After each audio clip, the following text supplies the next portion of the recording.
वालेकुम dear viewers, आप देख रहे हैं सिंधी टीचर। मैं आपको बुनियादी सिंधी, बेसिक सिंधी, स्टार्टिंग सिंधी, अलिफ बे से सिंधी कायदे से पढ़ाने की कोशिश कर रही हूँ उर्दू तर्जुमे के साथ। उसके बाद हमने क्लास 3 मुकम्मल कंप्लीट कर दी थी, उसके सारे चैप्टर पढ़ लिए थे, कोई भी चैप्टर मिस नहीं था। फिर क्लास 4, क्लास 5 इस तरह से चलता आ रहा है। लेकिन क्लास 3 में कुछ एक्सरसाइज है, मतलब ये जो मश्क है ये मैंने नहीं कराई थी, तो व्यूवर्स के काफ़ी कमेंट्स आ रहे थे कि फिर से मैं ये करा दूं। तो फिर से क्लास 3 रिपीट हो रहा है, जिसमें हम पहला चैप्टर कर चुके हैं। अब पढ़ते हैं दूसरा चैप्टर, शुरू करते हैं। बिस्मिल्लाहिर्रहमानिर्रहीम। सबक बेओ। आज हमारे पास हुरूफ है बे। बे, ठीक है। ये एक नुक्ते वाला जो बे होता है ये इसी के तरह से पढ़ा जाएगा। प्रोनाउंसिएशन दोनों की सेम ही है, लेकिन जो है इनके लिखने की सूरत चेंज हो जाती है। अब आप सोच रहे होंगे कि एक बे पहले से मौजूद है तो दूसरा बे क्यों है। ये एक ज़बान है, उसके अपने कायदे कानून हैं, और वो वाला बे कहाँ इस्तेमाल होगा और ये वाला बे कहाँ इस्तेमाल होगा, ये जब आप सिंधी ग्रामर पढ़ेंगे आगे जाके तो आपको अच्छे से समझ आ जाएगी। आप फ़िलहाल ये समझें कि जो अल्फाज आसानी से एक ही बार में अदा हो जाए, जैसे कि बतख है, तो उसको हम नॉर्मल वाले बे से लिखेंगे। और जो अल्फाज मुश्किल से अदा हो जाए, 2 मरतबा उसको अपने होंठों को हिलाने की ज़रूरत आपको पड़े, जैसे कि बिल, ली, बकरी, 2 अलग अलग तरह से आपको अपने होंठों को हरकत देने की ज़रूरत पड़ी, तो उसके लिए ये वाला बे इस्तेमाल होगा। ये इस तरह फ़ोटो भी लगे हुए हैं ताकि आपको समझ आए कि आप क्या पढ़ रहे हैं। इहो बिल्लो आहे, ये बिल्ला है, इसको कैसे पढ़ेंगे। है ये छोटी ये ही, अमज़ा पेश ओ, ही ओ, बेज़ेर बे, लाम वाव लो, बिल्लो, अलिमदा है ये है आहे, इहो बिल्लो आहे, ये बिल्ला है छोटी ये ज़ेर ही, अमज़ा ज़बर आ, ही आ, बेज़ेर बी, लाम चोटी ये ली, बिल्ली, अलिमदा है ये ही आहे, इहा बिल्ली आहे, ये बिल्ली है, ठीक है। ईहो मतलब मुज़क्कर, अमज़ा पेश ओ हो गया, और ईहा ज़बर आया तो इसका मतलब है ये मुअन्नस है, ठीक है। जैसे मुज़क्कर मुअन्नस, औरत मर्द, इस तरह से, ठीक है। ईहो बकरो आही, इसको कैसे पढ़ेंगे। है ये छोटी ये ज़ेर ही, अमज़ा पेश ओ, ई ओ, ब ज़बर बक, के ज़बर का, बका, रे पेश रो, बकरो, अलिमदा है ये ही आही, इहो बकरो आही, ये बकरा है। इहा बकरी आही, इसको कैसे पढ़ेंगे।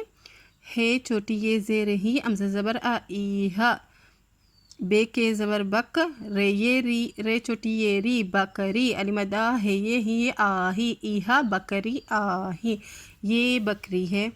मतलब ये नर है और ये मादा है जो बच्चे पैदा करती हैं, ये फिर नर है, ये मादा है जो बच्चे पैदा करती हैं, ठीक है। इसी तरह से दूध देती है, बच्चे पैदा करती हैं। इसका मुज़क्कर और मुअन्नस आपको इस तरह से पड़ेगा। अमज़ा पेश ओ मतलब मुज़क्कर है, अमज़ा पेश ओ मतलब मुज़क्कर है, अमज़ा ज़बर आ, अमज़ा ज़बर आ मुअन्नस है, ठीक है। इसके साथ इसकी एक्सरसाइज है, मश्क, पढ़ो आई लिखो, मतलब ये रीड करने हैं और री राइट करने हैं। इसमें ऐसा कोई नहीं है कि मैं आपको इनके मीनिंग्स लेकिन फिर भी बता देती हूँ। बेर, इसको कैसे पढ़ेंगे।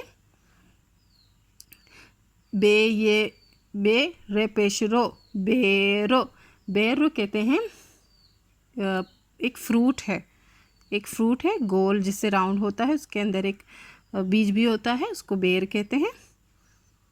बे पेश बो का पेशको, बुक्को, बुक्को का मतलब होता है दुआ की सूरत में अपने हाथों को आप किस तरह से बांधते हैं, एक हाथ को दूसरे हाथ से मिला देते हैं, उस सूरत को कहते हैं बुक्को,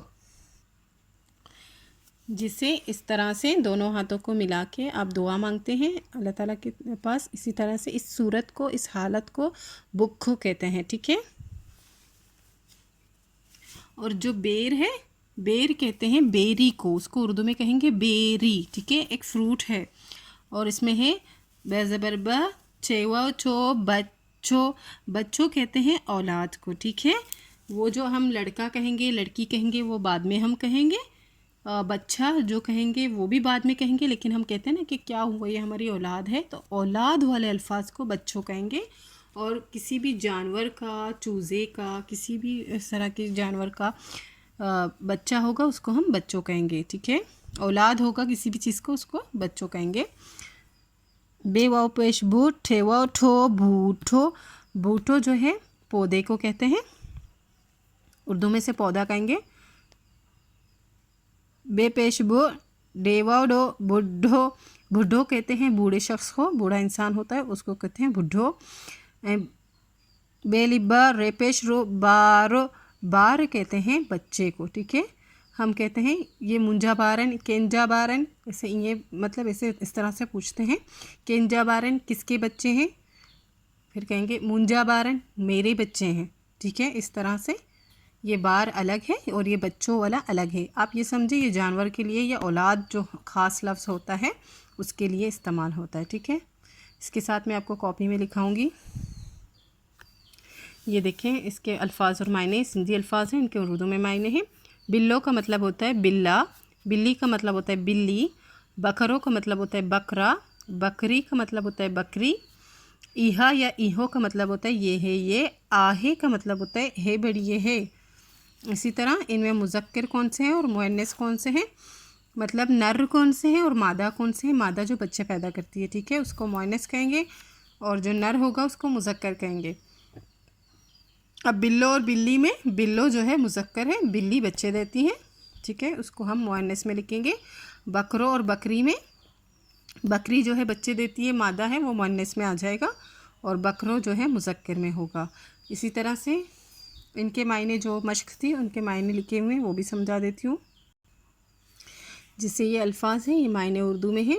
बेर, बेर का मतलब होता है बेर, ये किस्म का फल है और इसको बेरी भी कहते हैं, बेरी, ठीक है। गोल गोल बिल्कुल बॉल की तरह, छोटे से बॉल की तरह होता है, उसमें एक दाना भी, वो बीज भी होता है।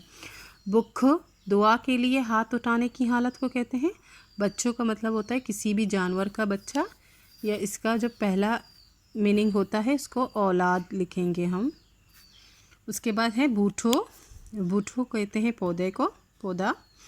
बूढ़ो का मतलब होता है बूढ़ा शख्स। बार का मतलब होता है बच्चा, या बार जमा जो उसकी होगी फिर बच्चे हो जाएंगे, ठीक है। उम्मीद है आप यहाँ से अच्छे से यहाँ तक समझ गए होंगे। अगर मेरी वीडियो आपको अच्छी लगती है तो please like, share and subscribe कीजिएगा। क्लासमेट्स के साथ शेयर ज़रूर कीजिएगा। अल्लाह हाफिज़।